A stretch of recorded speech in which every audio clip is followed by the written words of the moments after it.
Now, normally I'm not one to get tied up in theories and speculation regarding movies.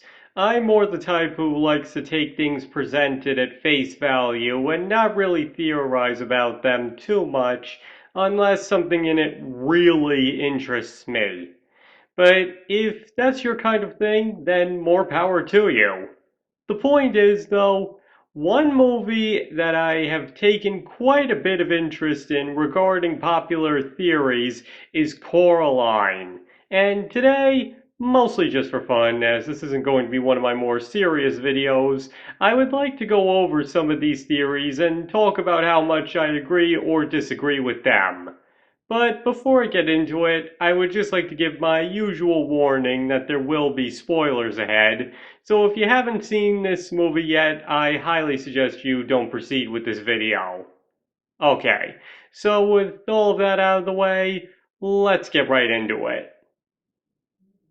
Alright, so the first theory I'd like to go over here is where exactly the Bell Dam came from and what exactly she is. Now please do note that I won't be referring to the book when it comes to any of these theories, mainly because of how different the two of them are from each other. But that being said, I have seen some very interesting theories on the other mother, ranging from speculation that she's a corrupted fairy to the possibility that she may have once even been a normal human who stumbled upon the other world and took it over, replacing her body parts to sustain herself. However, I believe the most likely theory is that she's a fairy folk type creature who was probably born in the other world and may have even been created alongside the Pink Palace itself, as several mythologies do detail creatures that will spring into existence upon the creation of certain structures, either to haunt them or to just cause general mischief. Now, what was so special about the Pink Palace in particular is never made clear, but it is clear that the other mother is definitely a much more malicious variety than was sometimes displayed by the creatures in these stories. Though, by contrast, there were also ones that were even worse than her, if you can believe it. Now, as far as her being a creature born within this pocket dimension goes, I believe the evidence for that lies right in her true form. Because, as is made obvious throughout the movie, the other mother can create living things through inanimate objects, and only through inanimate objects. In other words, the other world operates on all of its inhabitants coming to life through things that aren't. And if the Bell Dam is the ruler of this domain, then I think the reason for her button eyes, porcelain skin, and needle hands is that she herself was born out of and made from these inanimate objects. Now, whether she was created by the dimension itself or was born from another one of her kind is harder to call.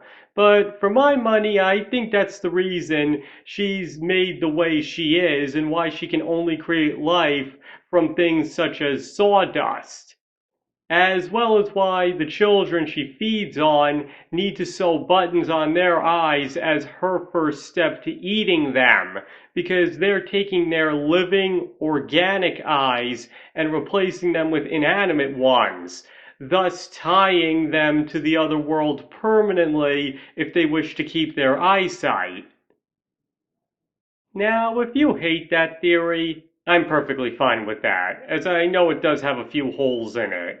But one theory I do agree with, and very much like actually, is that YB's grandmother may actually be the true hero of Coraline. Now, of course, Coraline and to a much lesser extent YB do deserve proper credit, yes, but please hear me out. Because as other theorists have noted, and I even brought up in the previous theory, Coraline most definitely follows the rules of fairy tale folklore when it comes to the Beldam. And one of these rules obviously applied here is that some creatures can go long stretches without feeding, but when their mark is up, they must eat or die. And a popular example of this would be Pennywise coming out of hibernation every 27 years to feed on children.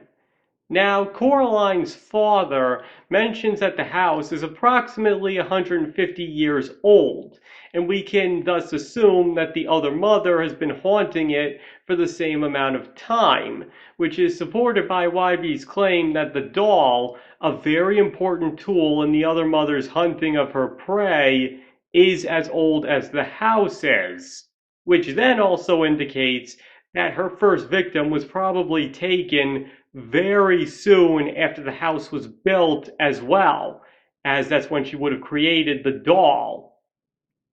Now, given the fact that there are three ghost children and the house is estimated at 150 years old, this would mean that the Bell Dam has to feed every 50 years according to traditional folklore. Now, here's where it gets interesting. Because through Wybe, it's repeatedly made clear that his grandmother knew something was up with her sister's disappearance, if not suspected the Beldam's existence outright.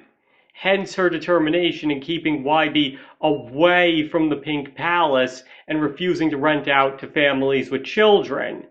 Now, keeping this in mind, let's take a look at the picture Wybe shows Coraline, as well as the vague age of the sweet ghost girl. Now, between both of these points, we know that she couldn't have been any more than 10 years old when she fell prey to the other mother. Now let's compare that to how old Wybe's grandmother looks in the present. And simply put, this woman is well over 60 years old. She honestly appears to be at least 70, if not even older. So by now you might be wondering, what's my point with all of this?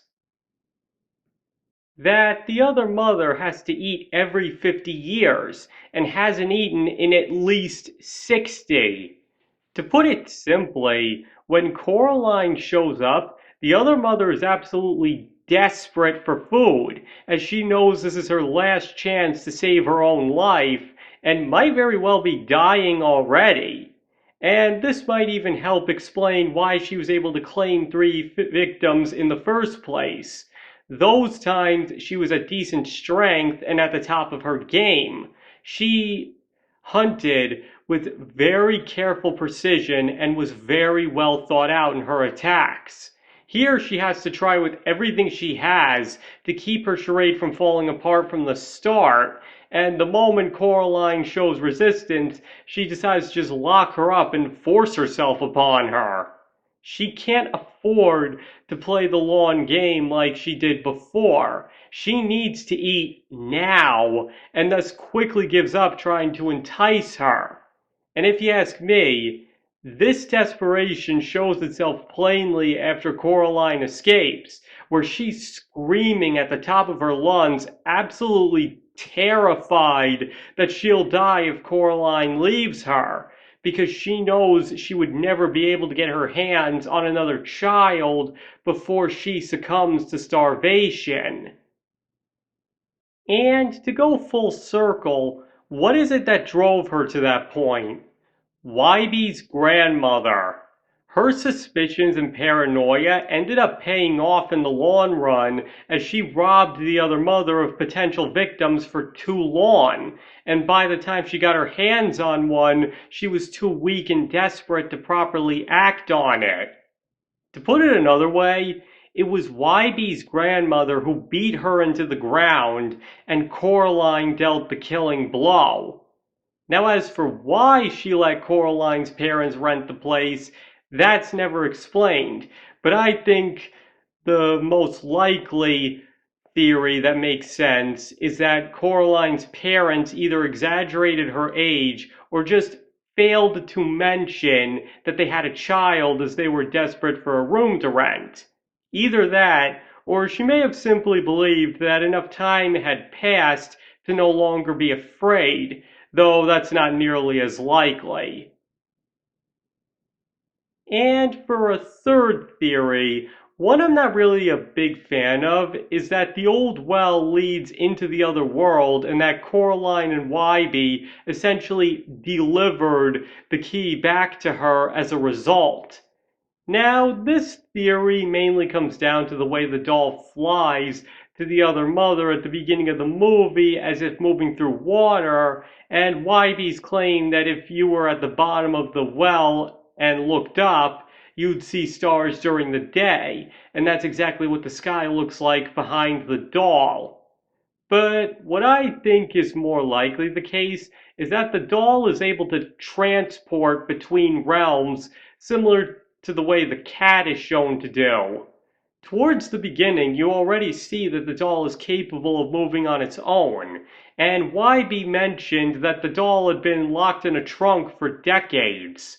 So don't you think it's more likely that the doll kind of just disappeared from the trunk and reappeared looking totally different than it finding a way out of the trunk, dragging itself to the well, opening it, and if you notice, in its first scene, you can clearly see that it hasn't been opened for a very long time, jumping down it and then essentially repeating the process in reverse?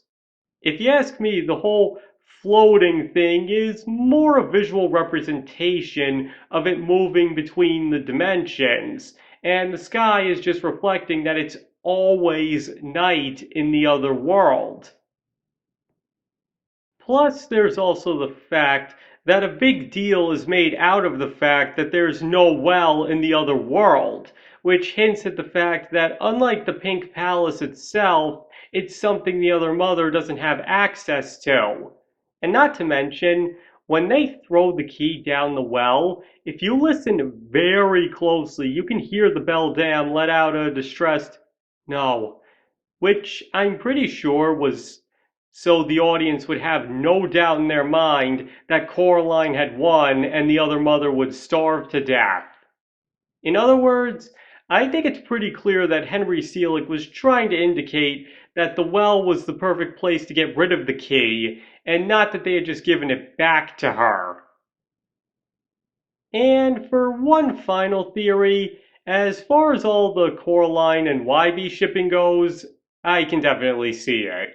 Especially in their scene at the well when they finally make peace with each other, with that shoulder punch just being the cherry on top. I could easily believe that they'd go on to be more than just friends in the future. Okay, I think that's all the theories I wanted to cover. So now I'd like you to let me know, what's your favorite Coraline theory? What do you think about the ones discussed here? Please feel free to discuss in the comments below. But let's try to keep it a civil discussion here. I only want to have a friendly conversation, and you are all entitled to your own opinion on this or any subject, no matter what it may be. And thank you all for watching. I really appreciate all your support, and I hope to see you all next time.